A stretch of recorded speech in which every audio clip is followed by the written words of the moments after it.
Welcome to this month's edition of Stephen's Squibs, brought to you by the Center for Child Counseling. It's time to gather around the proverbial fire and discuss Florida family law cases and more. Please welcome your host, Eddie Stevens. Hello, ladies and gentlemen, and welcome to the September 15th, 2020, Episode 2 of Stephen's Squibs Monthly Family Law CLE. Thank you for joining us, and with me I have my co-host, Caryn Stevens, no relation. Caryn, how are you doing today? Hi, good afternoon, Eddie. It's hard to believe it's September already, but here we go again with round 2. Yes, we're going to talk about all the cases that came out in July. I think there's about 36, 37 cases, so the appellate courts were very prolific during this pandemic.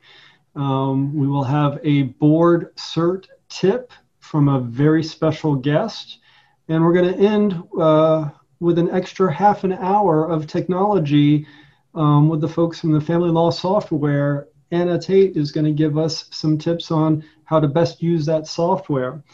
Before we begin, I do want to thank our season sponsor, Martin and Chiappetti, attorneys at law. They have underwritten the entire year of expenses. And we also have an accreditation sponsor, Family Law Software, who paid for our family law accreditation fee this month. So thank you to both of those parties. And you should have your materials in front of you that has all of our cases numbered. And we're just going to jump right into them. The case number 1 is an alimony case, Pritcher v. Pritcher. And this is a case where the trial court awarded the former wife close to $7,000 a month in permanent alimony. But it was only, I think, a 10-year marriage, and it was deemed a moderate length marriage, and the issue was, should it have been durational, or did the court abuse discretion by awarding permanent? The opinion states the purpose of permanent alimony is not to divide future income to establish financial equality, but to provide for the needs and necessities of life for a former spouse as they were established during the marriage of the parties. And it also had an interesting note to the case because the husband started earning significant dollars after the parties' separation, but during most of the marriage, the parties lived a modest lifestyle. So that brought into focus, what is a court supposed to look at most recent earnings or the standard of living throughout the entire marriage? The court went on to say the durational alimony may be awarded when permanent periodic is inappropriate, so there must be that finding. The purpose of durational alimony is to provide a party with economic assistance for a set period of time following the marriage of a short or moderate term, and there is no ongoing need for permanent support. This court was reversed for awarding the permanent alimony, and it also concluded that you have to look at the standard of living for the entire marriage and really take that into consideration, not just one spouse's good fortune post-filing. So that award of alimony permanent was reversed. Now we're going to go to case number 2 in the alimony section, Barron v. Barron. It's out of the first. This was a 20-year marriage, and instead of the spouse getting permanent alimony, she was awarded $2,000 a month for 12 months. So that seemed pretty inequitable, but the appellant had an issue here. There was no transcript. And without a transcript, it becomes very hard to appeal. This appellant was very lucky because they found an error on the face of the judgment, because if you don't award a permanent alimony in a long-term marriage, you have a rebuttable presumption. And because the judge in the Barron case did not make any findings of fact or address the rebuttable presumption, the first DCA went ahead and reversed the judgment even without a transcript because the error was on the face of the judgment. It's a really interesting case, really lucky as well for the appellant. 3, the Giles case, another alimony case. Last edition, you heard us talk about a case where a court was affirmed for finding a 16-year, 11-month marriage as long-term, and it kind of took away that bright line. Well, really what the court did was gave the trial court discretion. And in the Giles case, we have them using that case to try to say the court can award permanent alimony in a 16-year, 11-month marriage. And in Giles, the portion of durational alimony was affirmed because courts have great discretion. This brings us to our next section, agreements. Case number 4, the Stephanos case. This is an interesting case where the 4th DCA reversed a Palm Beach judge here for finding that the parties' reconciliation abrogated the executory provisions of a prenuptial agreement. And that's just an error of law. A prenuptial agreement that's not created in contemplation of an imminent divorce does not need a reconciliation clause because the agreement is basically contemplating a reconciliation. So only that reconciliation clause is only going to become important when it's an agreement that is done actually in contemplation of a divorce. And then if you don't have those magical words and the parties get back together, you could have issues down the line because in that type of an agreement, those executory provisions could be voided. So best practice in a marital settlement agreement, you always want to have that reconciliation clause. In a prenup, we now have the Stephanos case that teaches us that not needed. All right, and with us is a very special guest to discuss the Stephanos appeal. He's a board-certified attorney from Fisher Potter Hodas and is also the past chair of the Board Certification Committee. Ben Hodas, welcome to the show. Thank you, Eddie. Thanks for having me. I understand you had a role in this case. Can you give us any insight from your perspective? So I was fortunate enough in the Stephanos case to pick it up in or around 2016, and I brought it forward to trial, which occurred over 2 months in 2018, the latter part of it. And then when we were unsuccessful at the trial level, my client asked for us to appeal it, which we did, which brings us here today in the appellate 4th DCA Stephanos ruling. Well, it seems remarkable because a prenuptial agreement contemplates reconciliation, and the 4th, in their opinion, made it very clear that that reconciliation clause really only applies to agreements that contemplate a divorce. Seems like common sense. What do you think happened here? Well, I think that the law wasn't entirely clear. We have Weeks and Cox, which are really the seminal cases that drove the narrative about postnuptial agreements, marital settlement agreements, and this the necessity for a provision that addresses a reconciliation and the viability or the continued viability of the postnuptial agreement. And I think the distinction here that was lost on many was that this was not a postnuptial agreement that had contemplated divorce. If you looked at the trial transcript and the depositions of the parties, they both acknowledged that they were in a time of connubial bliss when this postnuptial agreement was executed.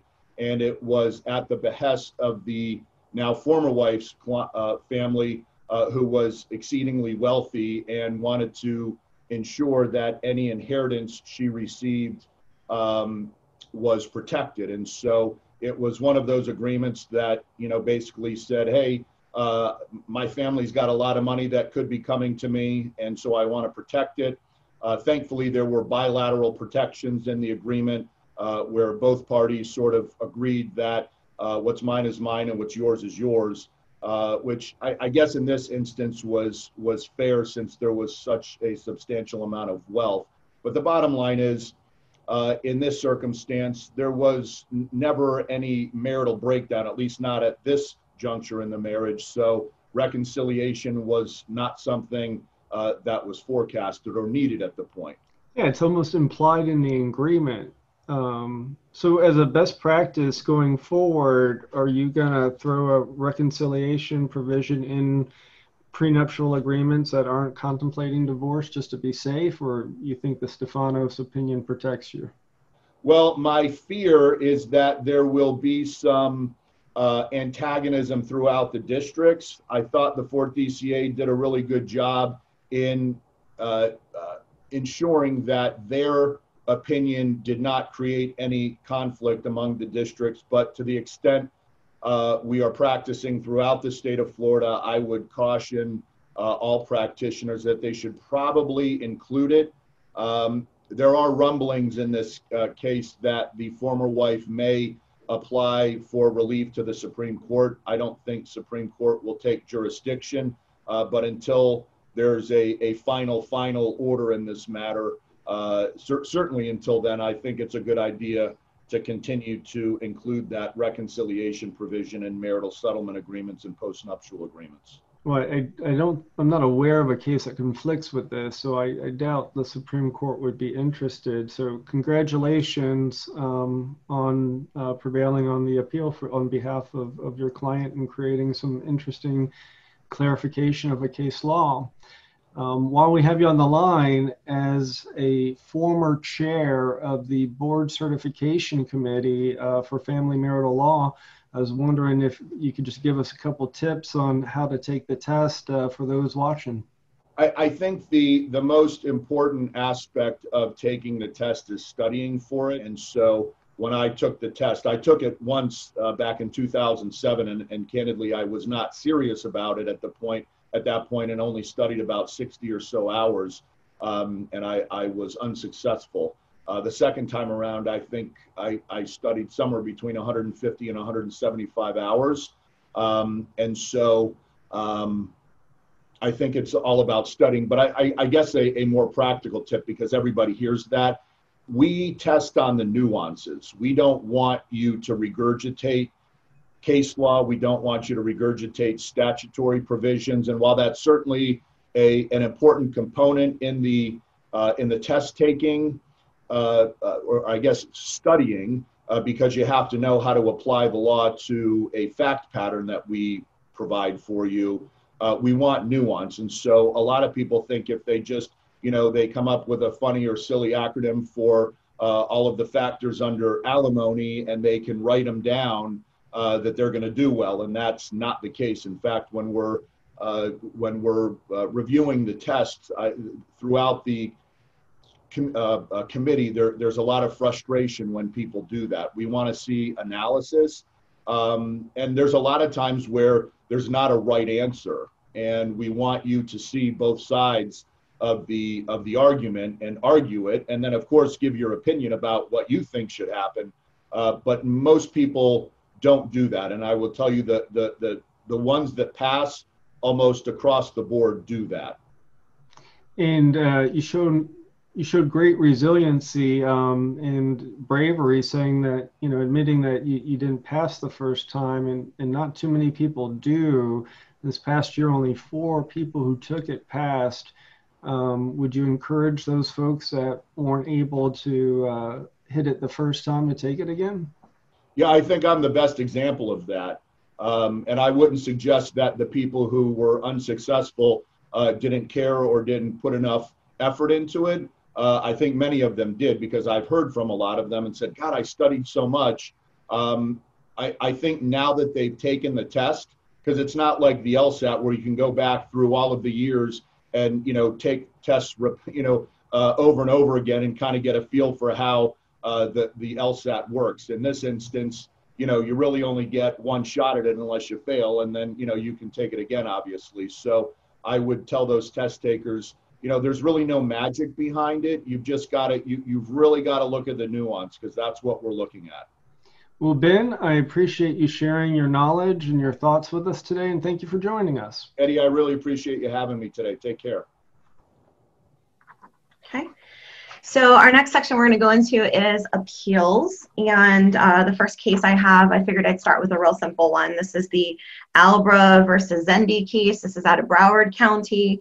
Mr. Albra was a pro se appellant in this case, and unfortunately he learned a very hard lesson that you need to have a transcript to give to the appellate court for them to reevaluate whether there was an error on the face of the injunction. This involved a domestic violence injunction. So unfortunately, Mr. Albra learned a real hard lesson, a little bit different than the Barron case that Eddie just talked about a few minutes ago, where that gentleman was super lucky. But you do need to have a transcript. So practice measure, if your circuit does not record domestic violence hearings, you should probably always have a court reporter, just to make sure. Otherwise, you're going without a net. One way to put it, for sure. Proceed with caution. Case number 6 in your materials, Stivelman v. Stivelman. Sorry if I mispronounced that. This is an appeal where the appellant was a party and was challenging the order, trial court's order granting some third parties motion for protection. She was seeking income records from her spouse, and basically the trial court said, get it from your spouse, not all these third parties.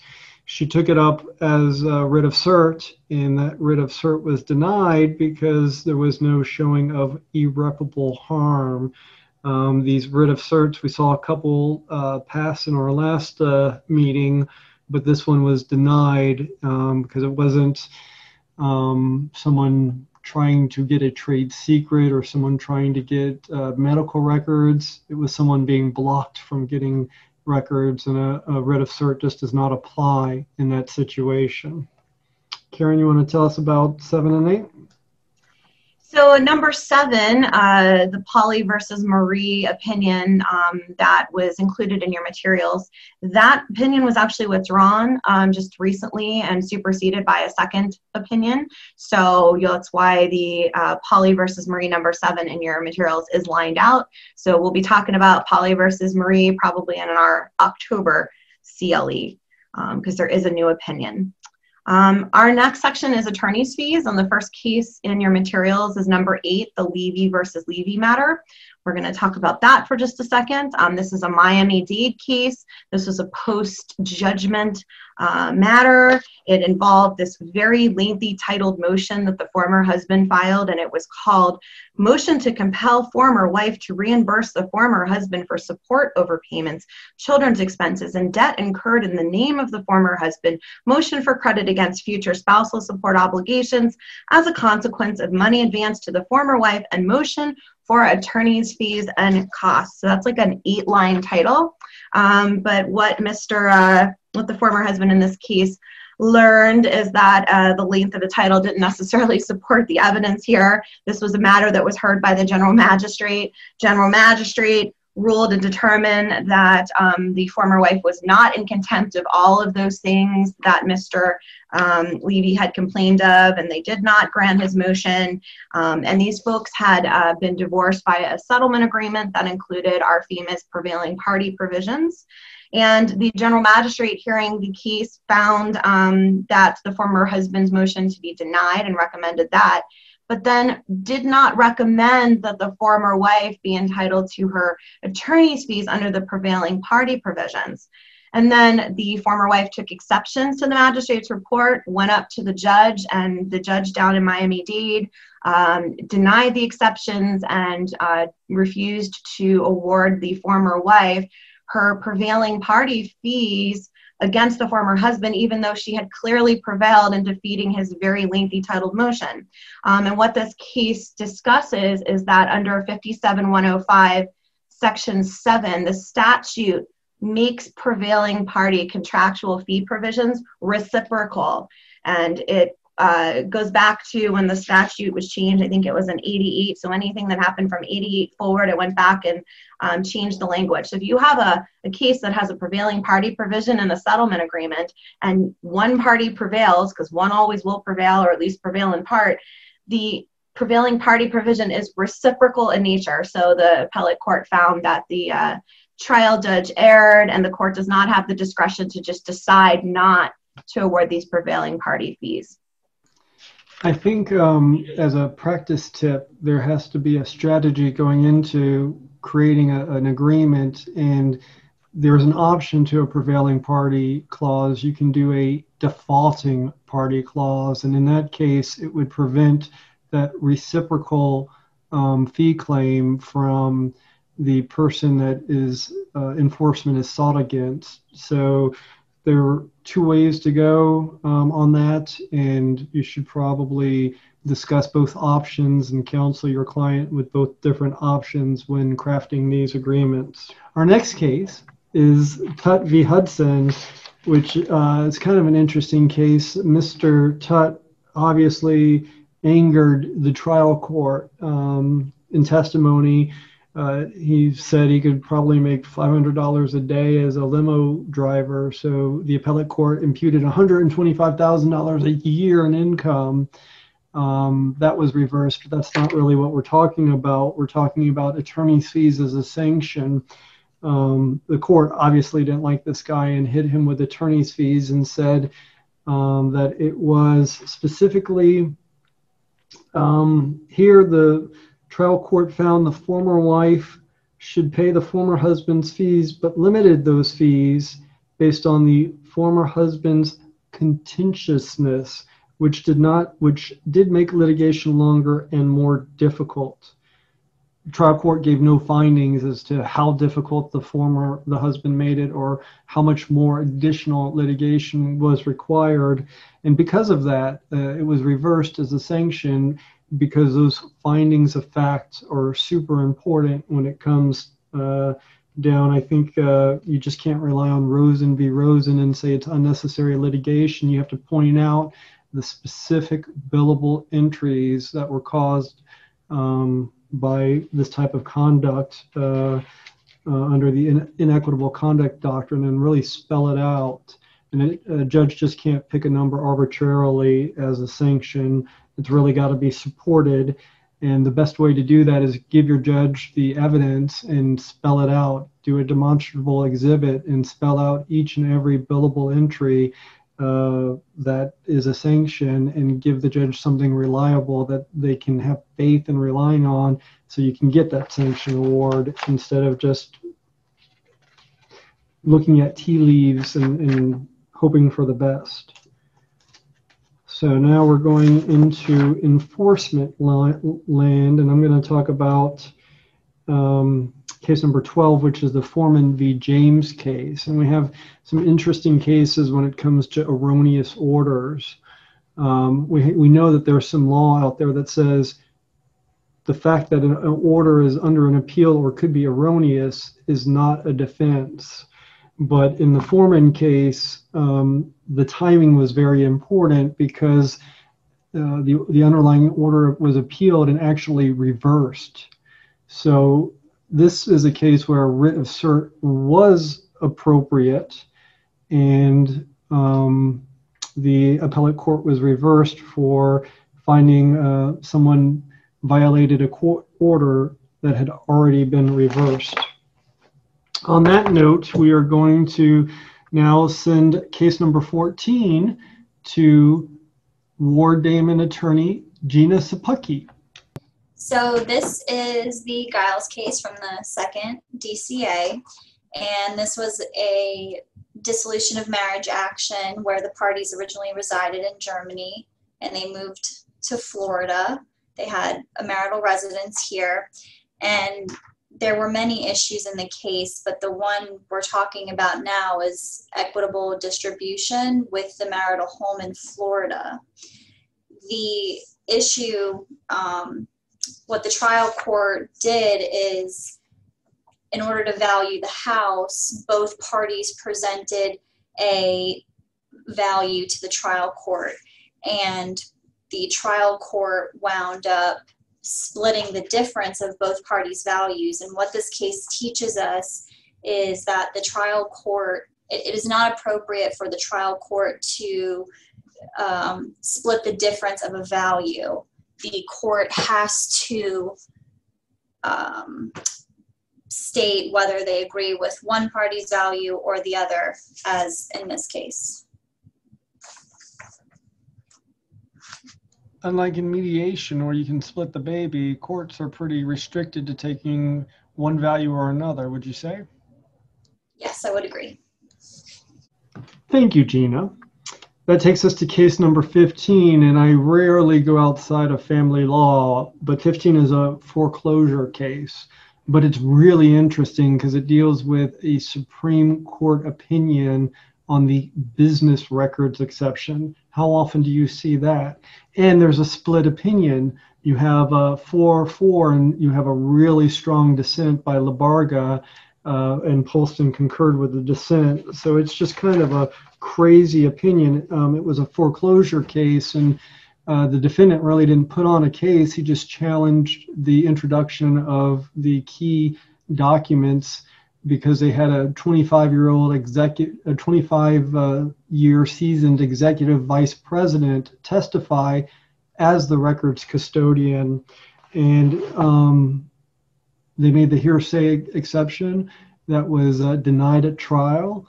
The second DCA affirmed the trial court, and they found a case that kind of conflicted with it. So the Supreme Court wrote a 15-page opinion on the business records exception. Some things you need to know.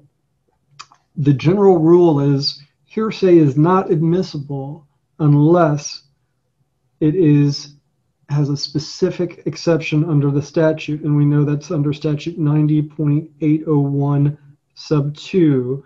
Those are all the exceptions which would constitute categories of admissible hearsay.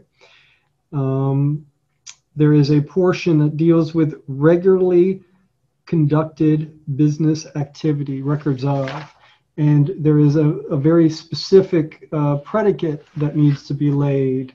The document must be made near or at the time by or from information transmitted by a person with knowledge. That doesn't mean the records custodian has to have knowledge. That means the person who created the record has knowledge.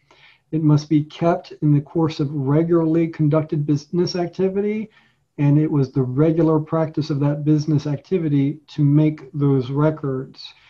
All of this is shown by the testimony of a custodian or other qualified witness, as shown by a certification or declaration that complies with paragraph C of 90.9021. Best thing to do is have the records custodian affidavit so you don't even have to worry about these types of issues. But in this case, was this 25-year executive of a vice president of a bank, did he meet that predicate? And the majority of the court opinion concluded that a qualified witness, therefore, is anyone with personal knowledge of the organization's regular business practices relating to creating and retaining the record at issue. This knowledge will necessarily come from the witness's training or experience, or likely a combination of both. And again, they cite the specific conditions that need to be met. In this case, the employee testified that he was familiar with the business practices of the company. He was it was the company's regular business practice to record acts, transactions, payments, communications, escrow account activity, all the documents that we're talking about.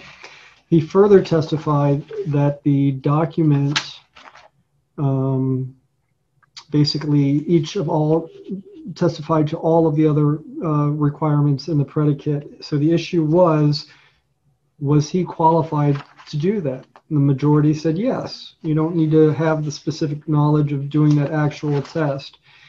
It got a little muddled because on cross-examination, he was asked some questions that kind of revealed he didn't know exactly how things worked, and his knowledge may be more generalized than specific, and Judge Labarga caught that and basically says in his dissent in this 15-page opinion that the bank VP's testimony does not demonstrate that he had any personal knowledge or actual familiarity with the business practices regarding the bank's mortgage loan accounts. So basically, those questions on cross-examination were enough to persuade Labarga and Poulton, but not enough to persuade the majority of the panel of the Supreme Court. So in that evidence case, anything you need to know about a business records exception, check out Jackson v. Household Finance Corp. 3, case number 15 in the packet. Case number 16, now we're switching to income, Jorgensen versus Tagarelli. And this is out of the 5th, and the trial court basically erred in relying on the former wife's past earnings. The court also allowed the husband's equalizing payment to be a deduction from his business expense. So this allowed the husband to double dip. He was allowed to take the deduction, which in essence reduced his income. So an equalizing payment is not a business expense that can be deducted to reduce your alimony, not your alimony, but your income for purposes of maybe determining alimony and child support. Interesting tactic. The 5th DCA caught it and reversed it. Caryn, how about case number 17? So case number 17, Eddie touched on a few minutes ago under the attorney's fee section. This is the Taitt versus Hudson case. This is the one that involved the limousine driver and what his income could or should be. What this was a post-judgment modification action that was filed by the former wife. And in the underlying case, this family, the father was a stay-at-home dad, mom was a physician, and dad really had no job training, no skills, and he went out and was driving car share programs like Uber and Lyft. And mom was trying to modify time sharing. She actually had a vocational expert evaluate what he should be making. But the long story short is that the court based the modification of child support on an income number that there was no substantial evidence to back it up. The court relied on the former husband's testimony that he thought he could make $500 a day driving, starting a limousine company. And the wife's vocational expert had testified about some other ridiculously high income number. But the reality was that this former husband had never made much money at all. And he had made like $30,000 or $40,000 in the years after the divorce was final. So this court imputed $125,000 to this guy who was going to go out and allegedly start a limousine driving company. And so there was an analysis about how he didn't exactly think he was going to make $500 a day starting immediately. And, that would take some time to build up. But the moral of the story, so to speak, is that the court cannot impute an income level higher than what a spouse has ever made in his or her life. And yes, the court can impute income to a spouse who's underemployed, under 6130 when you're calculating child support. But basing an income imputation on what someone said at the time of trial with absolutely no evidence to back it up, the appellate court, the second, found that to be an error. Now we're going to talk about injunctions, and Gina Szapucki is going to talk about cases 18 and 20. This is a domestic violence case from the 5th DCA where the respondent, he appealed a final judgment of a domestic violence injunction because he was denied a full hearing at the original hearing. Essentially, the trial court cannot issue a final judgment of a domestic violence injunction unless they conduct a full evidentiary hearing, meaning the respondent has to be allowed to cross-examine the petitioner and ask questions. And Gina, would you go ahead and jump down to case number 20 and tell us about the Cook-McMillan matter? Sure. So this Cook case is from the 4th DCA, and this case is a standard boyfriend and girlfriend domestic violence dispute. In this particular case, the girlfriend filed for a domestic violence injunction against her boyfriend with allegations that he pushed her down and she fell, sustaining injuries.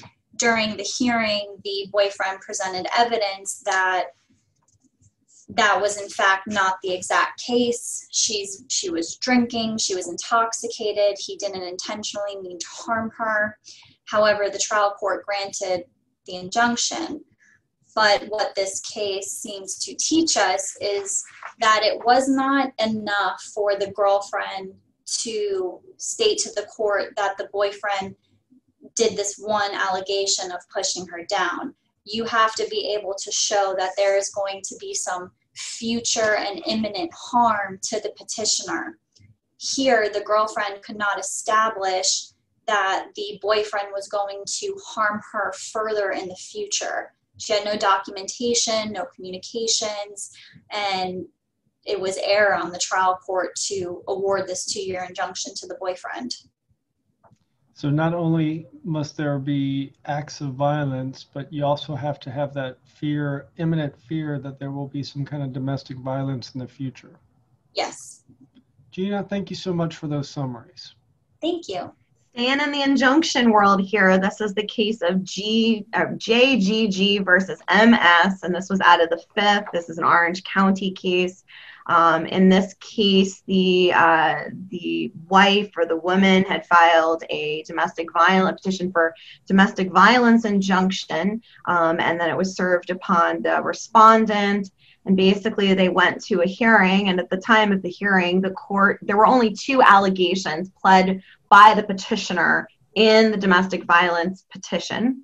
And at the time of the injunction hearing, the court allowed this woman to go beyond that and make 2 other examples of alleged domestic violence that the husband had committed upon her.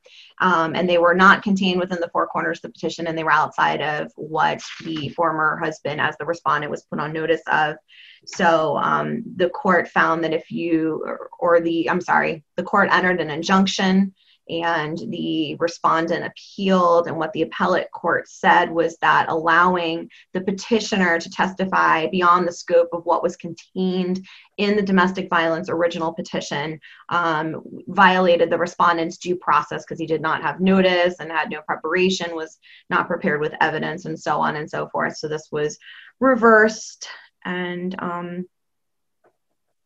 yeah, I don't have anything else witty to say about that one. Well, let's just take an example in that case. If the respondent's attorney did not object to the questions being outside the scope of the petition, what legal effect might that have? You might be in a position where something's being tried by consent. And I do believe that there were objections to it being presented at the time in this case, and specifically. But if you're in a position where someone is bringing up evidence that's not, or bringing up testimony or trying to produce evidence that was not in a petition, not in a complaint, not in a motion, if you sort of sit there and let it happen, or even ask questions about it on your own case, you could have a real big appellate problem with it being tried by consent. It's really important to make that contemporaneous objection. And when I object, and if I can get it out beyond a legal objection, I usually say, I'm not trying this by consent, to make it very clear on the record what that objection was for. That's going to take us down to case number 23, Holton v. Holton. And this is a DV case. And basically, a wife was slapped with a DV injunction for a year for making derogatory statements about her husband on social media. And we know from all these other cases that any posts on social media don't qualify for stalking because they're not directed at a specific person. This case did not didn't go in that direction. It just said the relief was way broader than necessary, and reinforced the concept that an injunction should never be broader than is necessary to secure the injured party relief warranted by the circumstances involved in a particular case. Here, making derogatory comments on social media just didn't apply. 24, the Luge v. Book case. I think this is a really interesting opinion because it was an advocate of anti-sex registry versus an advocate for sex registries. And you have these two inflammatory political thoughts. And basically the respondent or the advocate for doing away with the sexual offender status was hit with a stalking injunction against a senator. And there were basically three issues. The respondent appeared at a screening of a movie in which both the senator, the petitioner, and the respondent, they were both in the movie. And the respondent asked the petitioner questions during the Q&A. And they may have been aggressive questions, but they were kind of what you would expect from that moment. There was also an incident where the respondent appeared at a protest where the petitioner was present. And finally, the respondent made social media posts about the respondent. The appellate court rejected all of those incidences as being reasons as legally insufficient to support the stalking injunction. And that is not what the injunction is meant to protect. You want to jump down to case number 26? Sure. We're going to jump down into modification lands now. And the first case we're going to talk about is Chevalier versus Emmerson. This is a case out of here in Palm Beach County that was heard by the 4th. And this was a kind of a really interesting case, to say the least. This was all post-judgment.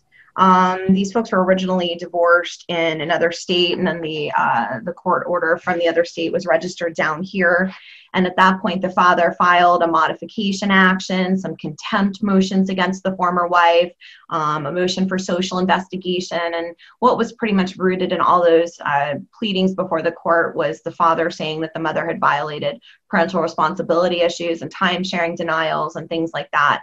The father filed additional motions after that and seeking additional contempt findings against the mom, again arguing that she had violated shared parental responsibility and denied him time sharing with his children. And really what this case quickly became was a scheduling disaster. This was all around early February, March of this year. We were in the early stages of the COVID pandemic with court closures and courts transitioning to the WebEx platform and then ultimately Zoom in most counties. And because of how things got scheduled, the father's later filed contempt motions actually got scheduled before the modification action, which is one problem in and of itself. And the court heard the later filed contempt motions about this alleged time sharing and parental responsibility violation.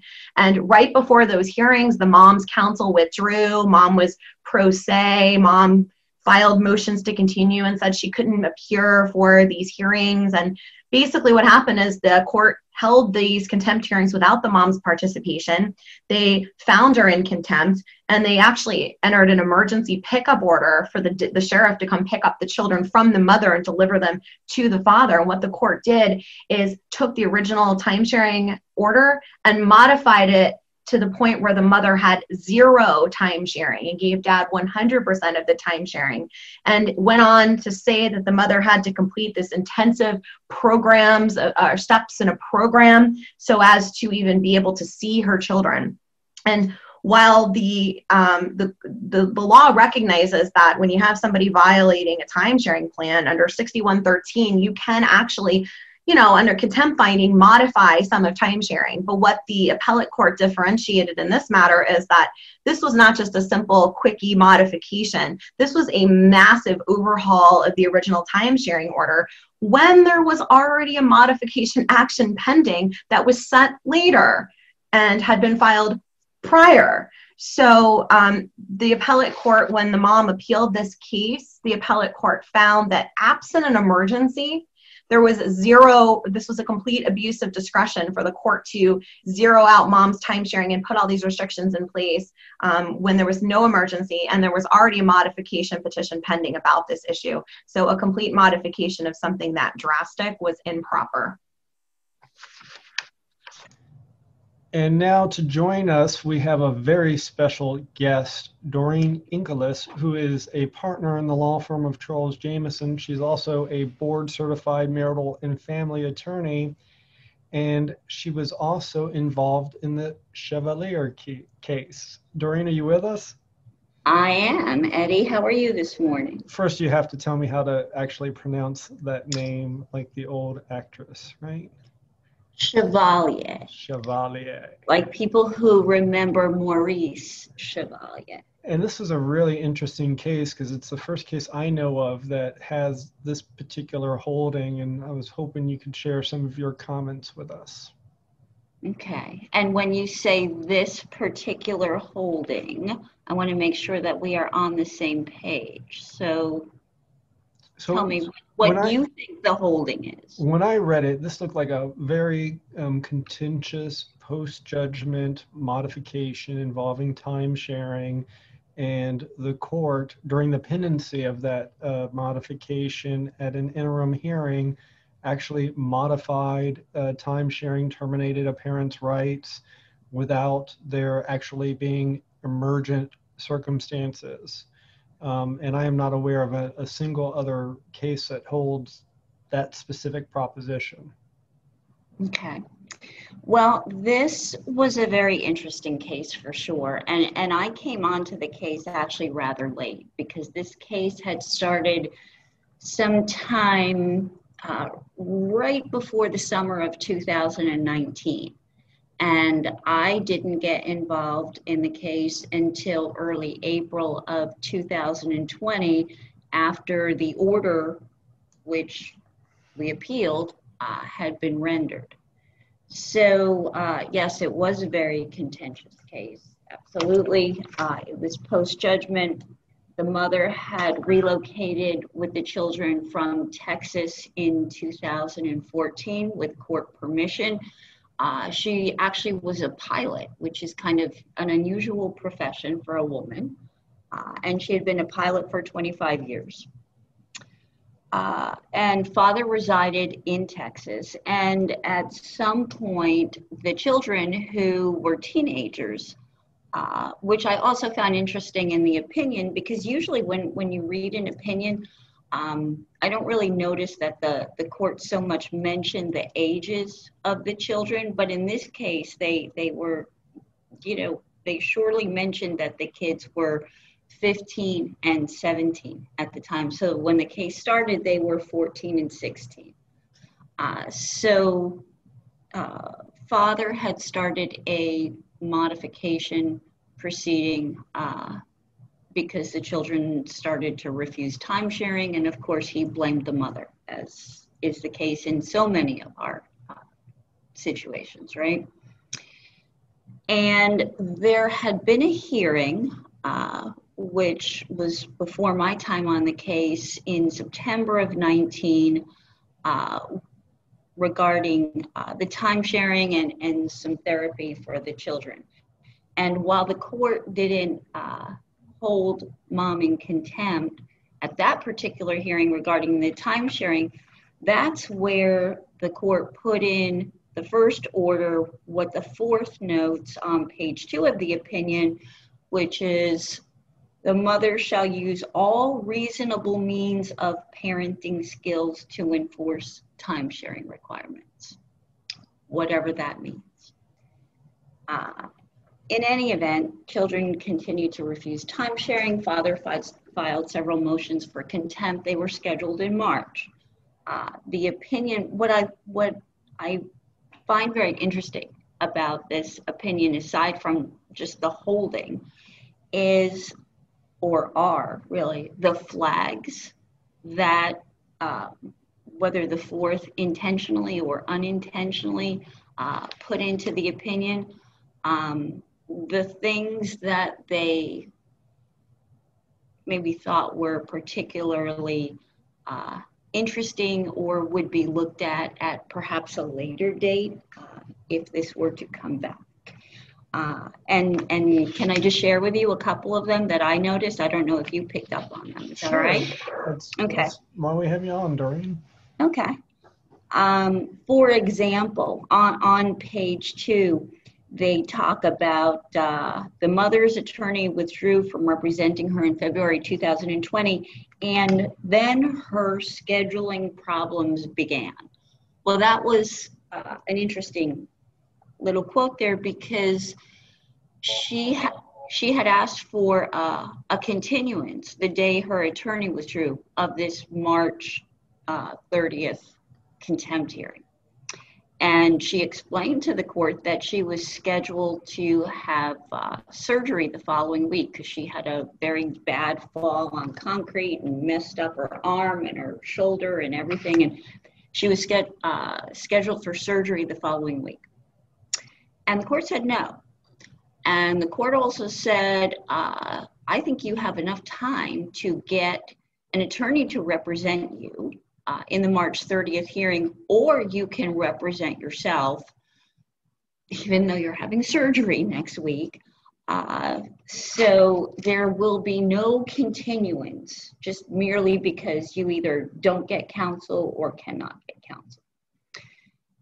Anyway, she had the surgery and it turned out to be a little bit more complicated and involved more procedures. So then the court notes that she asked for another continuance on March 26th and got no ruling, but was also experiencing some other medical issues on that day and did not appear at that hearing.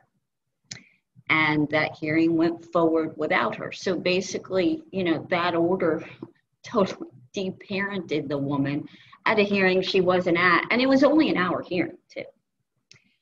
Another thing that was interesting was that the court noted, relying on a 100-page social investigation report, the court found that the mother had, quote, engaged in continued interference to disrupt the minor children's relationship with the father.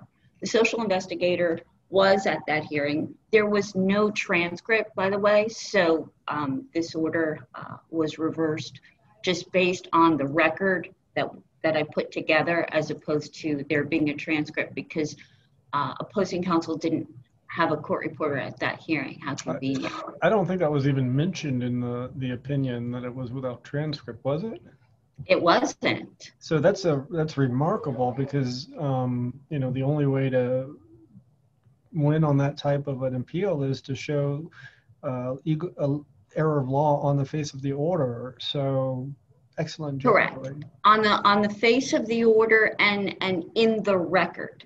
So when I looked at the order, you know, I knew it was problematic right away. And then once you simply delved into the record, you know, meaning all of the court filings, and basically put the pieces of the puzzle together, you saw exactly what happened. And what happened wasn't good, because she was pro se from February until she hired me in April. And sometimes advantage is taken of pro se litigants. Let's just put it that way, okay? So the way I read this is relying on the 100-page report to show, you know, what the quote was. That said to me, you know what, court? If you are going to rely on this 100-page report for this conclusion, then that evidence better be in the report. Now, certainly at that time, the merits of the report were not subject to review.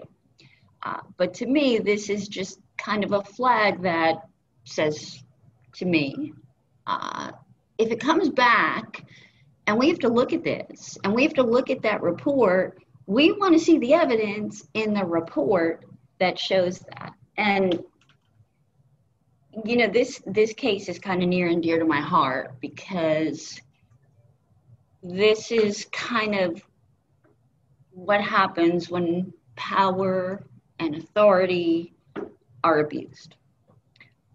Because you're not going to find that in that report.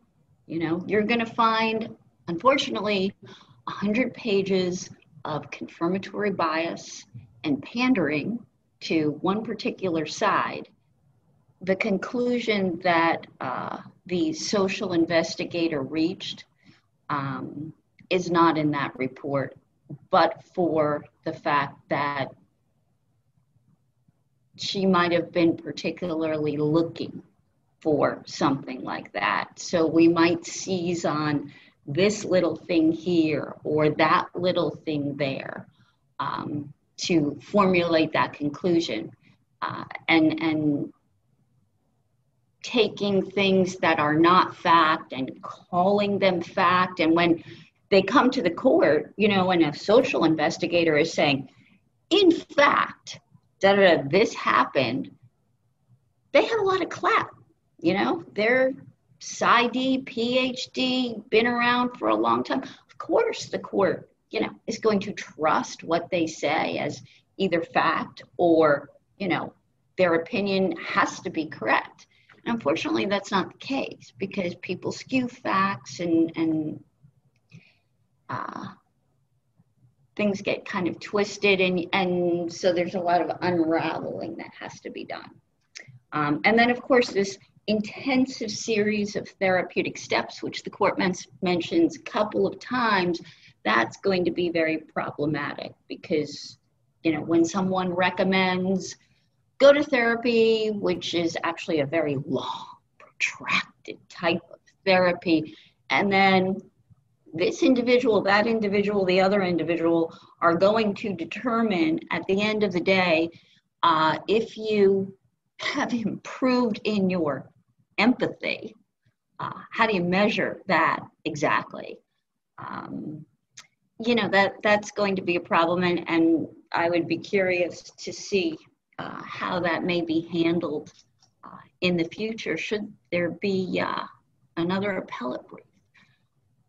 You did a great job peeling back the layers of this, and the fact that you got this reversed without a transcript, I think is amazing. And you produced some incredible results on behalf of your client. So congratulations. Thank you very much. You know, unfortunately, you know, as you noticed, the opinion mentioned that there was a modification pending and there was a modification trial coming up like in the very near future, and which we didn't get a continuance for. So by the time, with all of the appellate work and prep for trial, you had one exhausted attorney in front of that judge and not enough time, you know, for like 2 days for a custody modification trial is generally not enough time. But what was interesting, if we have time, I'd like to share this different interpretation, because when we got to the very last day of trial, the court had extended it for a couple of hours to give the other side a little bit more time.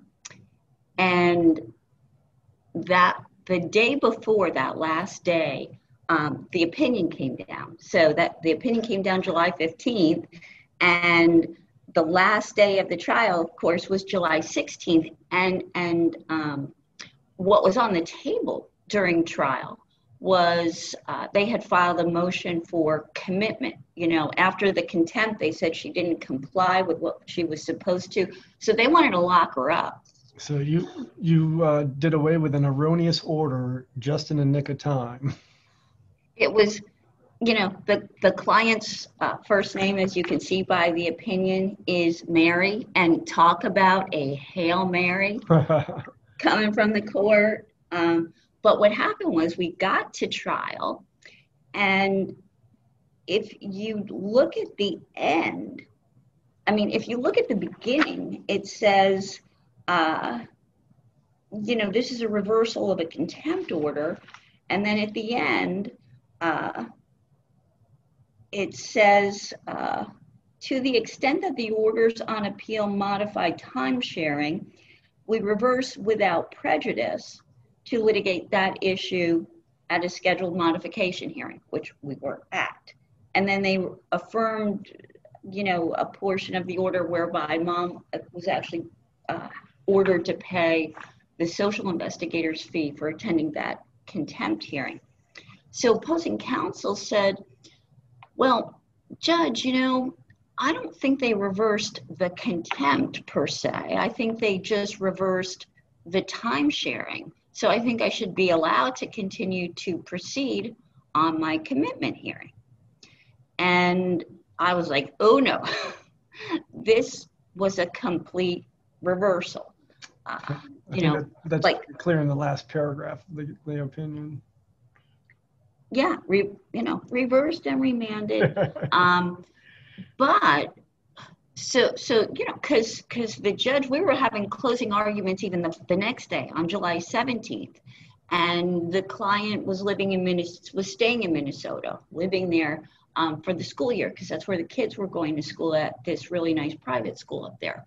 So she had a place up in Minnesota, and a few days before the hearing, I think I had gone in on yet another continuance.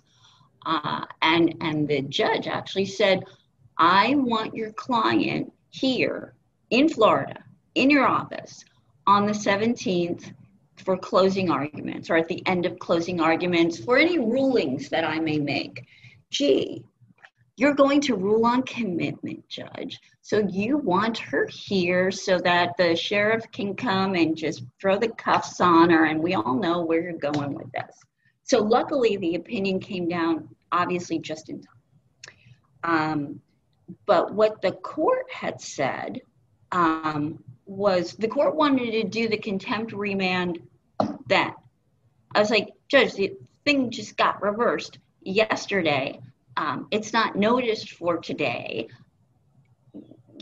How can you do the remand after contempt the very next day after the opinion, and without any warning? So the judge had actually said, if you agree that the contempt part isn't reversed, then we'll just do the time sharing like we've been doing. Or if the contempt has been reversed, then, and I'm unclear, then we'll just agree to disagree.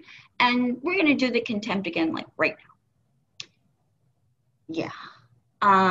Anyway, I think at some point afterwards, the judge kind of rethought that and has given them a do-over on the contempt, which is scheduled for a couple of weeks from now.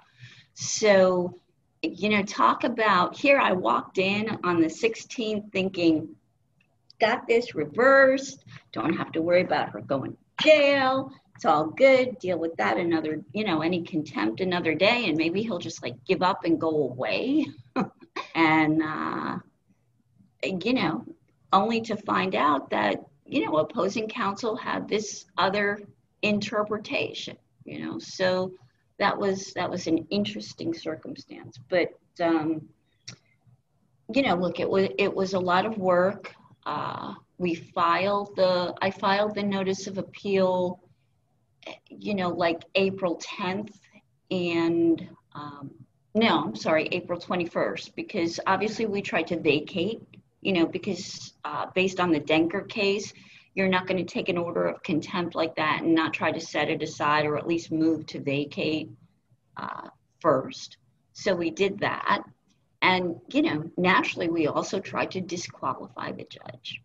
So both of those were denied very quickly and in summary fashion.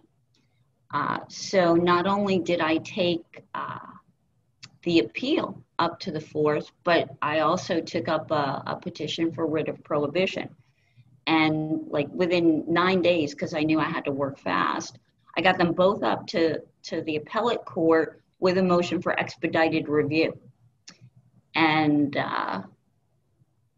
so, because I wanted the appellate court to see that I was serious about this, and that here's the initial brief, it's ready, expedite review. So naturally, they gave the other side an opportunity to respond to the motion for expedited review. And I guess because I had filed my initial brief, they got back a 25-page response, which basically like attacked everything on the merits, but tried to couch it in a response to expedited review. And the next day, motion to expedite review is granted. So that was amusing. That's a really cool behind-the-scenes tour that you gave us, Doreen, and thank you so much for your time and sharing those thoughts with us. We really appreciate it. Well, you are very welcome, and thank you very much for having me on your program. Caryn, can you tell us about case number 28 under procedure? Yes. So the last case we're going to talk about today is the Murphy versus Collins case, and this was out of the 3rd District. This was a Monroe County case, and this involves a writ of prohibition about a disqualification of the sitting trial judge. And in this case, there were 2 attorneys representing the petitioner in this matter. There was a Samuel Kaufman and a Rachel Moss down in Monroe County representing the petitioner. The petitioner lived out of state. They filed motions to have the petitioner appear telephonically. Again, another COVID timing sort of case, which I'm sure we're going to see tons of in the coming months and years. But mom didn't want to travel from out of state to come down here. They asked to have her appear telephonically. The trial court judge said, no, she's got to come. She needs to fly. This lady wasn't close. It was a heck of a distance away. And the trial judge then made some comments about, after denying phone telephonic appearances, denying brief continuances to collect evidence, the trial judge had a hearing on another case that involved the female attorney, Rachel Moss. And during that hearing, the trial judge made comments about Ms. Moss's co-counsel and partner, Mr. Kaufman, and said things like that she was tired of him filing late motions and then trying to blame court staff. And the judge had instructed her own staff not to accommodate Mr. Kaufman's scheduling requests when he would call in. And so the 2 attorneys did file a motion to disqualify the trial judge in that case where the comments were made, and also this case, the Murphy versus Collins case. And interestingly enough, the trial court did recuse itself in the case where the comments were made about Mr. Kaufman, but denied the recusal in this case we're talking about, Murphy versus Collins, and it went up to the 3rd District on a writ of prohibition, and the court said, no, this judge is out. You can't make comments like that and think the petitioner is still going to get a fair trial. Caryn, Gina, all of our guests, thank you for those summaries. Stephen Squibbs presents this month's board certification tip. Today we have a special guest, one of the 4 folks who passed the board certification test this year for marital and family law, attorney from Boca Raton, Peter Trombadore. Peter, are you with us? I'm here, Eddie. How are you? I'm doing great. Peter, first, congratulations on your board certification. Well, thank you. Only 4 people passed the test this year, so you are certainly in the minority. And I wanted to use this opportunity to kind of ask you a couple of questions about the test, what you thought about it, and any tips you may have for future test takers. Sure. Well, Eddie, the test was difficult this year. There's no question about it. And the tips are to start preparing early. I think the conventional wisdom is to begin preparing sometime in December, early December, which is what I did. And the preparation really is, first of all, to attend the certification review course in Orlando every year, where you receive the red books, which is a summary of Florida law that may or may not be tested on the exam. And then you also have the Tips and Nibbles seminar, which is at the Cert review, which is worth doing. And one of the things that you learn there is, of course, that there's always an ethics question on the exam. And so that's something to really zone in on. And in terms of preparing for that, you have, the bounds of advocacy from the Florida Bar, for marital and family lawyers, and also the Florida Rules of Professional Conduct. So that's something to know pretty much inside and out when you're preparing for the exam, because you know that one of the 5 essays will be on ethics, and that they will have testing on both of those items and areas of the law. So that's one significant tip right off the bat. Now, the test is a number of essay questions, true and false, multiple choice.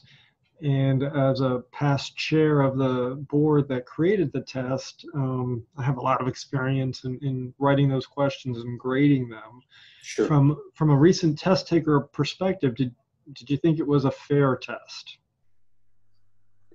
I thought it was a hard test because of some areas of law would not be readily apparent that you would think they would be on the exam. And so really, when you're preparing, it's important not only to have the green book, which are the cases from the last year, to order from Florida Law Weekly, approximately $100 or so. You want to order this and have an advanced copy in paperback as well, but also to go under and study some of the more esoteric areas of marital and family law. And it's also good to take a look and review the Florida Bar book on Florida dissolution of marriage. And so that is a significant tip. Those topics that are covered in this book are not necessarily in the red books that you will be getting at Cert review.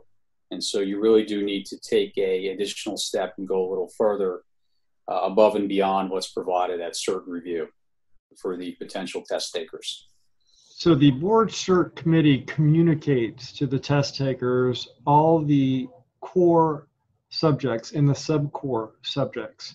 Do you think the test stuck to those areas of law? For the most part, I do think that the test stuck to those areas of law. And again, including some of the more esoteric areas of marital and family law that might not be in the day-to-day practice of a family law practitioner, and that you wouldn't know necessarily without really studying and preparing for the test. And so not only the core, but the sub-core areas are important to incorporate into your study regime. Would you mind kind of telling us about your study regime and how you went about this task of getting ready for this? Sure. And so it's a couple hours during the day or in the evening that you have to carve out in order to properly prepare, and really weekends, full weekends leading up to the exam. And so it's a substantial number of hours that you have to put in order to properly prepare for the exam. And a lot of people don't use case names in the exam because I don't think it helps you if you do, and if you get it wrong, it penalizes you. But do you think you need to know every element of every law that affects those core and subcore groups? No, you certainly don't need to know every element of every case and the case names. However, as you know, there's a very heavy emphasis on the more recently decided cases, perhaps in the last year or 2 years, which are incorporated through all areas. And again, this is really the book that you need to look at and review in order to understand and prepare for this test on the more recent and notable cases which have been decided in marital and family law over the last couple of years. What about those cases that are different among districts? Like, for example, in the 4th DCA, we look at actual ability when it comes to attorney's fees, when some other DCAs look at relative ability. Are those important to know? Yeah, it's important to be able to distinguish those if there are splits in the various districts on important areas, like 6116 fees or anything of that nature. And I have heard from a lot of people, especially people who were not as fortunate in past, but just the fact of taking the test and studying it made them better lawyers. What's your thought on that? Yeah, Eddie, I mean, it certainly can't hurt to study and learn more law. even if you don't pass the exam on the first try around. I mean, there's a certain degree of luck when you're taking this as well, and so it's a worthwhile experience to prepare for the test, although very time consuming and not without sacrifices. Any other tips that you can offer our viewers today? In terms of actually taking the test, it's important, like any standardized test, to really keep careful tabs on the time in the testing room itself, presuming that there's a physical in-person test in the years ahead. There are large clocks, and you really have to budget your time on those clocks per section of the test to make sure you don't run out of time. The timing is tight. You have to go quickly. You can't spend too much time pondering on any one question or any one essay as you go through this. And did you take the test by the blue books, or did you use the computer? So I used the computer. I would say that 99% of all the test takers, at least during last year's administration of the exam, used their computer. If you have even minimal typing skills, I think it's very important to use the computer as opposed to the blue book. However, if you're taking the blue book exam, you'll be sitting there in a room alone with yourself or maybe one other person, and so that might be a benefit if you like isolation. When I took it 16 years ago, it was the opposite, because everybody was scared their computers would get locked out, and it was new at the time, and most of us did the longhand blue books. So it's amazing how technology changes that. For every statute and rule that we have in Chapter 61 and the other ones that impact us, do you think you need to know those rules by heart? You need to be very familiar with them, particularly the Florida Family Law Rules of Procedure, before you're taking the test. There are, of course, many rules which correlate to the statutes itself, and so understanding how they interact, I think, is very important, particularly on the essay questions. And you have just started your new practice. Congratulations. And becoming board cert is certainly a boost to that. Do you think having that logo and those credentials have given you a boost to the launch of your firm? Sure, it certainly helps. It can't hurt. Fundamentally, it's a marketing tool to a large extent, and we'll see what happens, but it's nice to have it. Now, would you recommend this daunting task to other family law attorneys? Yes, I think it's worthwhile. It's worthwhile to, at a minimum, gain additional knowledge through the study process and through hearing the speakers at board cert. And if you've got a chance to pass it, you try to pass it and you see what happens. And even if you don't pass it, I think there's some benefits going through the process, because again, it forces you to learn things that you might not otherwise know. It also forces you to have the initial qualifications, which are trying cases, submitting the applications to your peers and to judges, and all of that, I think, has some benefit as well, aside and apart from studying and actually taking the exam. Did you get your app in far enough in that you were already approved to take the test, or when you take the test, did you not know if you had been past clearance? I had it in early, and that's another piece of advice, which is to get the application in as soon as you can, to also follow up with the judicial references that you're sending your review to, including calling the judicial assistants from time to time to confirm that the request for the referral has actually been received and is being processed. Probably wouldn't be a great idea to have no responses back from certain references that you're submitting to the committee. Well, if the committee doesn't hear from your references, they have ways to deal with that. And for example, they look at all your trials you've listed, and they could send peer review requests to judges that you didn't put as a reference. I don't think a lot of people realize that.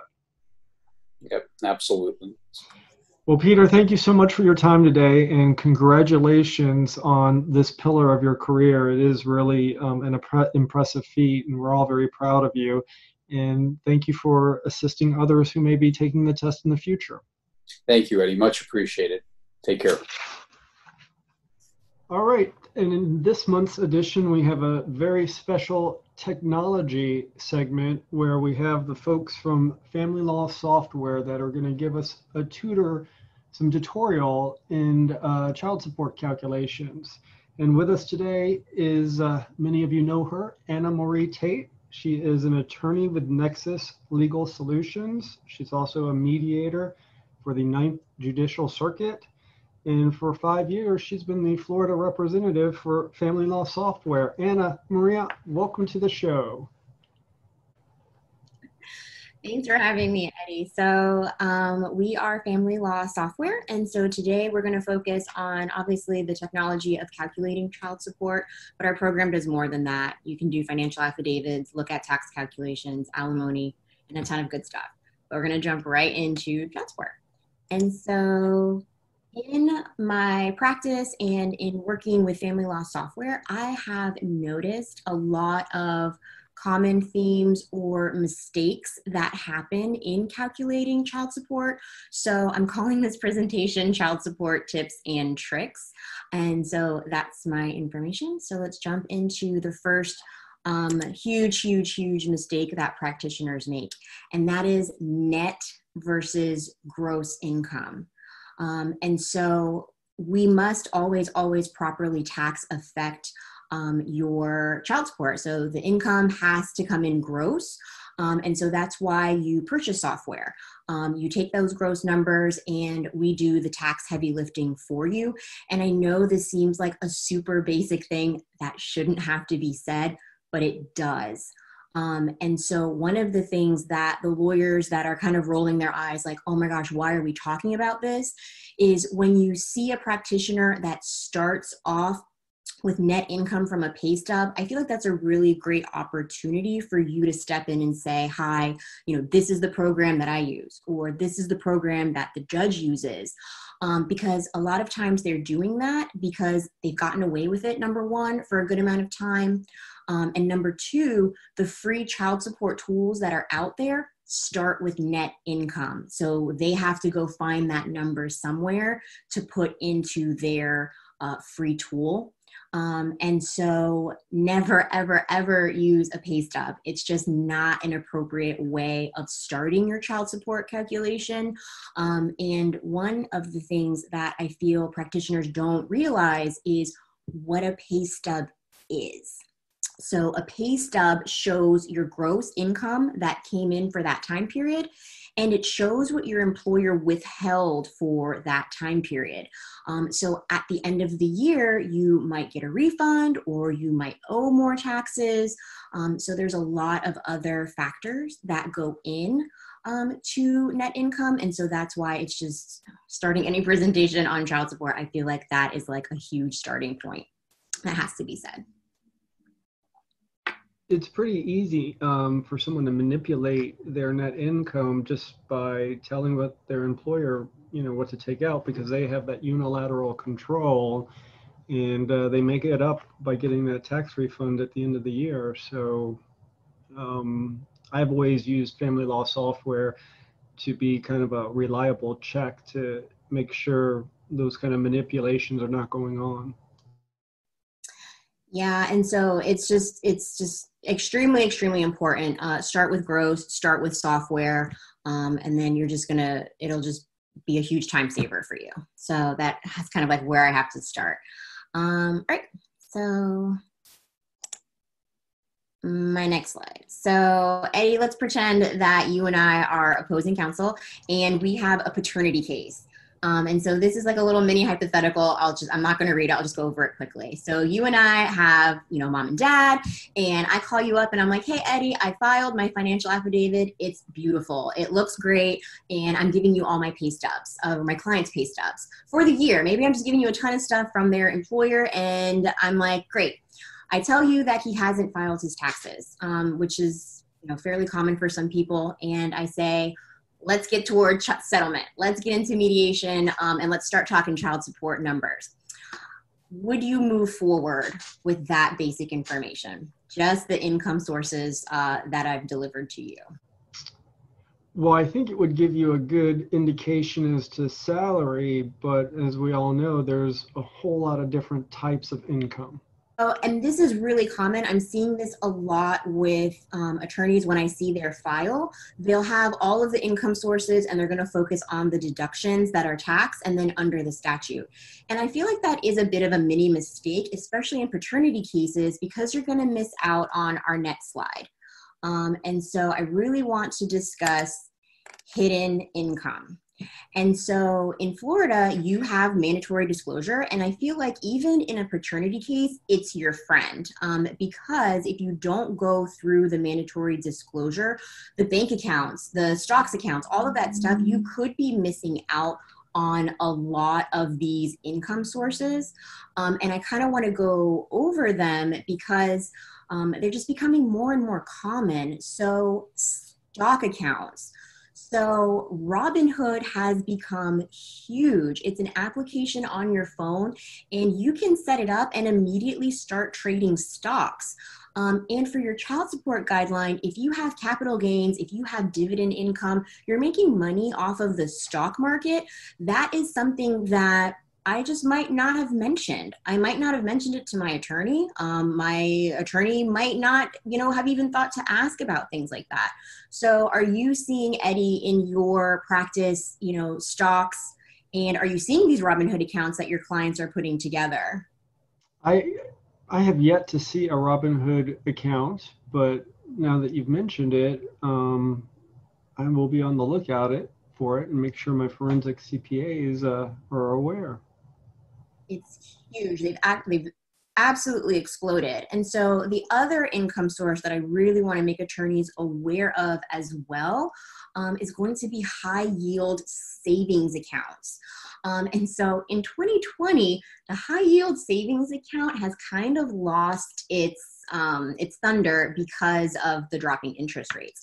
But I want practitioners to be aware of this because if your client or the opposing party has money in one of these accounts, they're getting a pretty amount of good interest on that parked money. And when I say good, I mean, 1%, almost up to 3% is where some of these accounts were going. And again, that is income. And so most commonly, I think that it's pretty fair to say people bank at the big banks. You're going to see Bank of America, you're going to see Wells Fargo, you're going to see Chase, but I want attorneys to be on the lookout for this slide where we have Ally, VO, Amex, and Citizen. So anytime you see a weird bank or weird bank account type of institution, like I saw the Redneck Bank one time and they were offering 2% on their savings. And I'm like, is this a real bank? It is, and it's real money. So if you're not taking that extra step to say, show me the bank accounts, show me your statements, all of that stuff, what's the interest? You could be missing out on some serious cash that is accruing on a monthly or annual basis. And so the next one that I really want to talk about is the failure to invest. So a lot of attorneys are kind of getting these soundboards on Facebook and they are chatting about lots of the stuff that we're talking about today. But one of them is the failure to invest. And so I'm seeing cases where they're paternity cases and we know that mom or dad got an inheritance. So someone has passed away and they got, a house and it got sold or there was a probate, and this turns into sitting cash. And so they get really frustrated because they're like, oh my gosh, I know this guy has $500,000 sitting there, but his income is zero or close to zero. And so what can you do about that? And so definitely go to the case law, because the judges really aren't going to accept that. They don't want to see sitting cash that's getting, Chase is putting, 4 cents in their account every month and that's all they get. No, they should be investing that money, and it's up to you to find the money, number one, and then number two, make the argument to your fact finder that it should be invested, and at what rate should that money be invested is going to be huge, because that should be or is an income producing asset.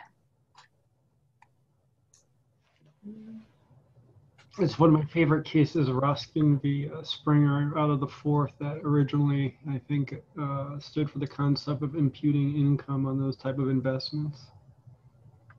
And I mean, it's huge, especially because we have, unfortunately, the baby boomers are aging out, and that wealth is passing down to the next generation. And just because you like to sit on your cash underneath the mattress does not mean that you're going to get away with not paying appropriate child support, or that it's not available for alimony. So they got to get out there and get somebody investing their money, or at a minimum go into one of these high yield savings accounts. And so the next one that I like to talk about as well is going to be in-kind income from employment. This tends to get overlooked a lot, and a lot of times it's on the W-2 pay stub. So you got to look for the car, you got to look for the cell phone, the dry cleaning bill. These are things that the business is paying for, or the employer is paying for, and that's a benefit that they are bestowing on their employee, and that is reducing their expenses. And so we have to, obviously factor that in. And then we are going to jump into the software so I can show you a little bit of this, like where we put it and how we do it. But the last one I want to talk about before we get into our tech portion is assistance from family and friends. So this is huge. Some of the statistics are pretty insane on how many people are getting help from their parents, especially the millennial generation, those 24 to 35, maybe up to 40-year-olds. And we're finding that parents are paying for rent. They're paying for the mortgage. They're paying for the car. That's a lot. Or they're paying for student loan debt. Student loan debt is huge. So if you go through your mandatory disclosure, you're not only looking for the expenses coming out of the bank account, you're looking for them not coming out of the bank account. So if you have the person's bank statement in front of you and you're not seeing a car payment, you're not seeing the student loan payment being made, you're not seeing any of these things coming out of their account, their gym membership, you're walking into mediation and this guy's got huge muscles, where's the gym membership? What's missing from these statements? And it really takes the attorney to comb through, or have your staff comb through and put your thinking cap on and look for these things. It takes time. This is not easy stuff. Remember, it's hidden. They don't want you to find it, or they don't think it's important. And so that's why you got to take advantage of, the tools you got. And so for those of you who are not familiar with family law software, this is family law software in the cloud. So you might be a desktop user and have not seen this. And so this is our child support calculator. I'm right here in support/alimony. Something that's unique about us is you can see how much child support is owed and by who at the top of the screen. So in this case, what I'm going to pull up is this is like our skeleton. You got to have kids, you got to have money. I call wage like funny money, and you get statutory deductions. So I'm going to open up my wage like income. And so this is a lot of the areas where you're going to be fighting for those, the bonuses, the tips and commissions. These are huge sections that you have to really explore, especially because bonuses, they vary. So it's really important to play around with the bonuses, how much you think should be there and why. The tips are another big one. Those people that are tipped employees, it's really important that you find out not just what an average restaurant worker makes, but restaurant workers in that area. So I'm in Orlando and we have servers that are making $100,000 a year, $150,000 a year, because they're working at these major Disney hotels or resorts, and that's huge. And so I'm going to scroll down to this area here too. So we have this area where Bob, for instance, in this case, the parental assistance that we talked about, if they are paying for his rent or his car, what I did was, I'll just take it out so we can just see how big of an impact this is. Child support is $377 paid by Bob, but when I factor in all of that cash that he's getting from his parents for other sources that you want imputed or added, I can add that in, and we are talking huge numbers by just putting in the rent payment that the parents are sharing. So, Eddie, do you feel like these are things that practitioners should be really fighting over and bringing up? Or, how often do you feel like you are fighting over these types of income sources? Pretty much with frequency. And I think either if you have a forensic accountant or not, the determination of income is an extremely important issue in any case for many issues, not only child support, alimony, but also attorney's fees. So to get an accurate number is important. And it looks really easy just to pop them in through this interface. And then the other thing is whether it's taxable or non-taxable. So I normally tell people, if you're going to put in some type of assistance from a parent, just make it non-taxable. And if you're using a solid software program, there's other ones out there besides us, obviously, who are going to have these options.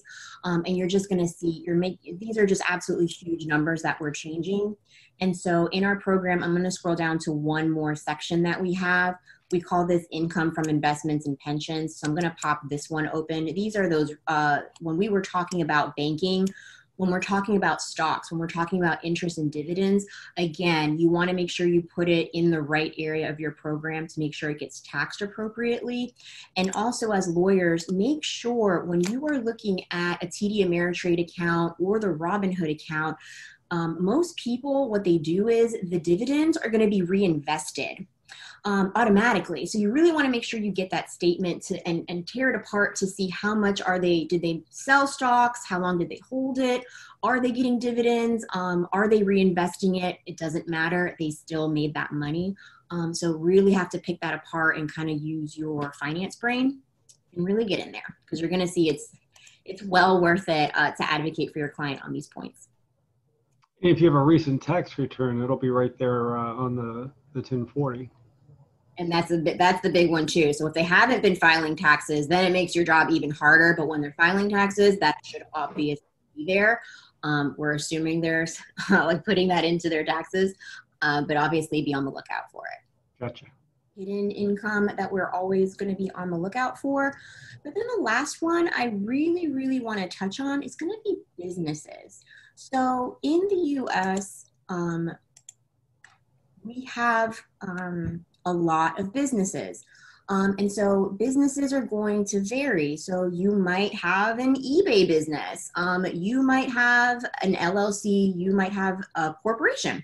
So as attorneys, it's extremely important that you are all aware of basic business entities and formation and how they are taxed. It's absolutely huge. And so most people in the US that have a business are going to be sole proprietors. So that means that they're the only person in the business. And that means that they're making big decisions on how money is spent and where it's going. And so as attorneys, it's huge for you to request, the profit and loss statement, ask for the QuickBooks, whatever they have. It might be a composition notebook where they jot this stuff down. You don't just want to take those numbers from that person, because you have another step that you have to take, because most business owners, let's all be honest, most of us, we use our business sometimes for personal accounts or domestic expenses. And so it's critical as the attorney that if you find that they are spending $5,000 a year on restaurants, Well, you can request those receipts just like the IRS would, and they better be writing on the top, I had lunch with Eddie and we talked about the case.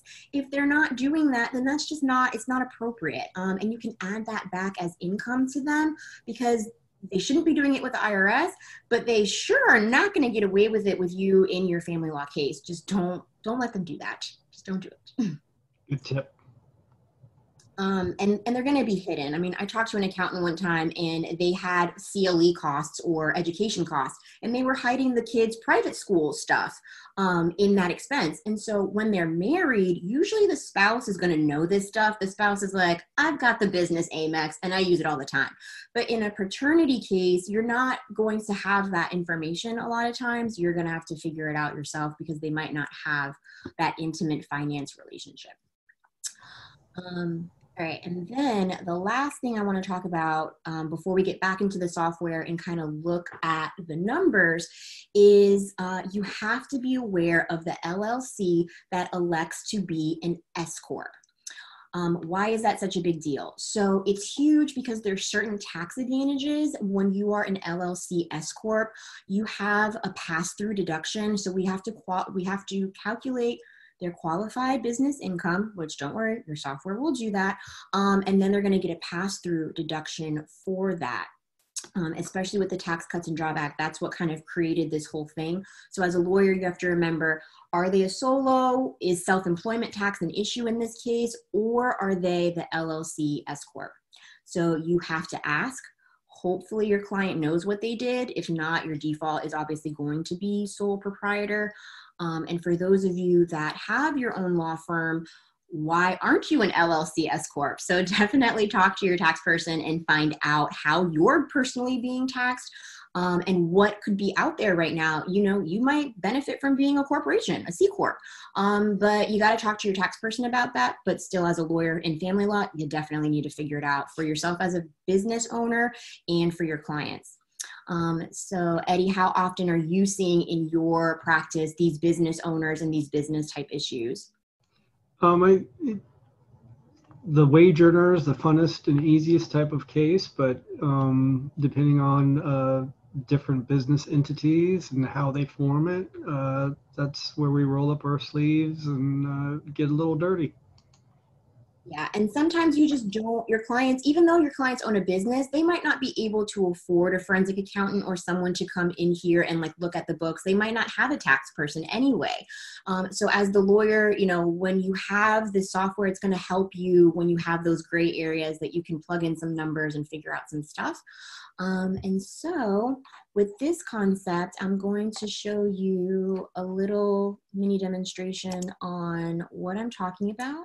All right, so I'm back in my child support calculator, but I don't have any children because I just want to show you this concept here when we're talking about a sole proprietor versus someone who is going to be an LLC S Corp.